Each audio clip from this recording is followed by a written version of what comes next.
بسم الله الحمد لله والصلاة والسلام على رسول الله وعلى آله وأصحابه أجمعين أما بعد. ibyiza byo kuvuga ijambo la ilaha illallah wahdahu la sharika lahu lahul mulku wa lahul hamd wa huwa ala kulli shay'in qadir.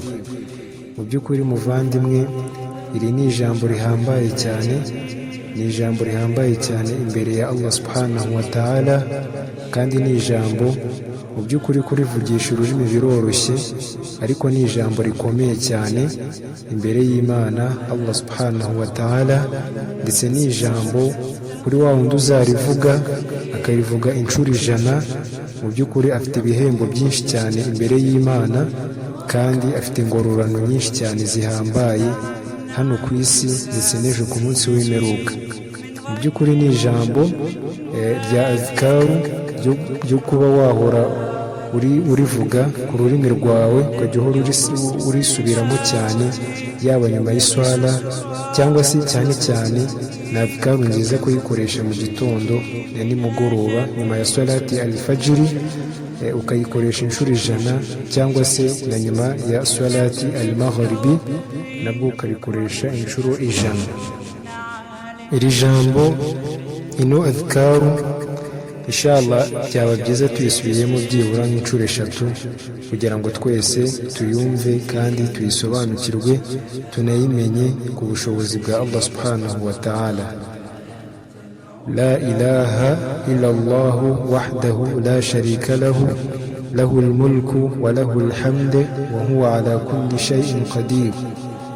لا إله إلا الله وحده لا شريك له له الملك وله الحمد وهو على كل شيء قدير.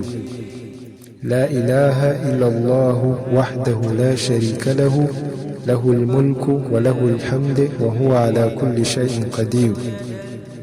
inadhkaru mu by'ukuri muvandimwe mu Islam, umuntu uzayikoresha inshuro 100, ano magambo akayavuga inshuro 100, afite ibihembo byinshi cyane, afite ibihembo byinshi cyane kandi bihambaye cyane.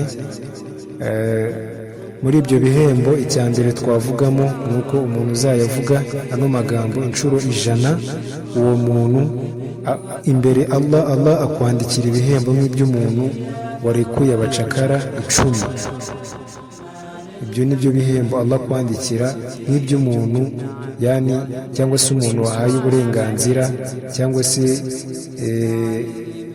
se ntabwo twabyita n'uburenganzira, twabyita ubwigenge.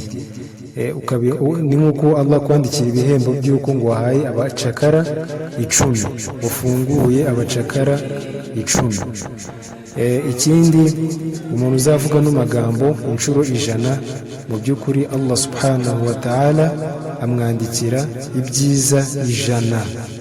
Subhanallah, Allah kwandikira ibyiza 100. Ikindi, mu bindi bihembo bikomeza Allah akomeza kuguhereza igihe wavuze ari amagambo inshuro 100, ni uko Allah akubabarira ibyaha 100. Muvandimwe mu Islam, Allah ni uko akubabarira ibyaha 100. Ni byinshi cyane muvandimwe. Ikindi, ku muntu wavuze ari amagambo nk'uko twayavuze, la ilaha illallah wahdahu la sharika lahu lahul mulku wa lahul hamd wa huwa ala kulli shay'in qadir, ni uko umuntu uzavuga ano magambo inshuro 100, Allah subhanahu wa ta'ala amurinda shayitani kuri uwo munsi wose. Ntabwo shayitani ikwegera, nta nubwo yakwegera habe na gato, igihe uba uri mu burinzi bwa Allah subhanahu wa ta'ala. Mu bindi byiza byo kuvuga ano magambo yo gusingiza Allah subhanahu wa ta'ala, ni uko nta muntu n'umwe wakurusha ibyiza, nta muntu n'umwe wakurusha ibikorwa byiza kuri wa muntu wavuze ayo magambo, muvandimwe mu Isilamu, keretse wa muntu uzayavuga akakurusha, yanakarenza akayavuga inshuro nyinshi cyane. Uwo nguwo ni ku munsi w'imperuka uzaba kurusha, uwo nguwo ni uzaba kurusha ibikorwa byiza. Mu by'ukuri muvandimwe, kuvuga no magambo la ilaha illa Allah wahdahu la sharika lahu lahul mulku wa lahul hamd wa huwa ala kulli shay'in qadir.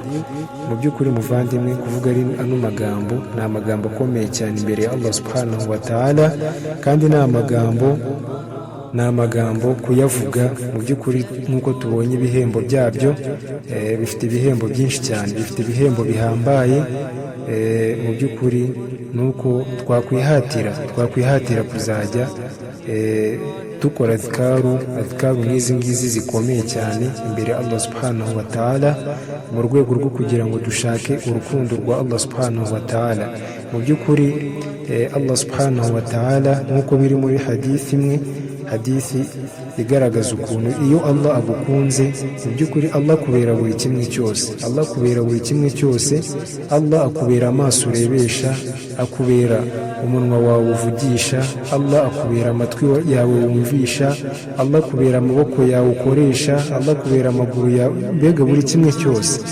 Ni ukuvuga uti muvandimwe w'Umuyisilamu, gutya uba ukora zino adhikaru wibuka Allah subhanahu wa ta'ala, bituma Allah subhanahu wa ta'ala nawe akwibuka, kandi bigatuma agushyira mu bagaragu biwe, babandi yita abakunzi biwe, kandi babandi akunda akanishimira cyane. Mu by'ukuri gukoresha no magambo ni ibintu bitarenze iminota irenze 5 ni myinshi, cyangwa se iminota 4 gutyo, ariko ukabona ibihembo nk'ibyo ngibyo nk'uko twabibonye. Dusaba Allah subhanahu wa ta'ala ko yaduha kuba mu bagaragu be beza yishimira, akaduha kuba muri babandi bamwibuka igihe cyose, iteka ryose, tumusaba yuko yaduha kuzagira iherezo ryiza hano ku isi ndetse n'ejo ku munsi w'imperuka. Subhanaka rabbil izzati amma yasifun, wassalamun ala al-mursalin, walhamdulillahi rabbil alamin. تخرج من دنيا الورى بالحسب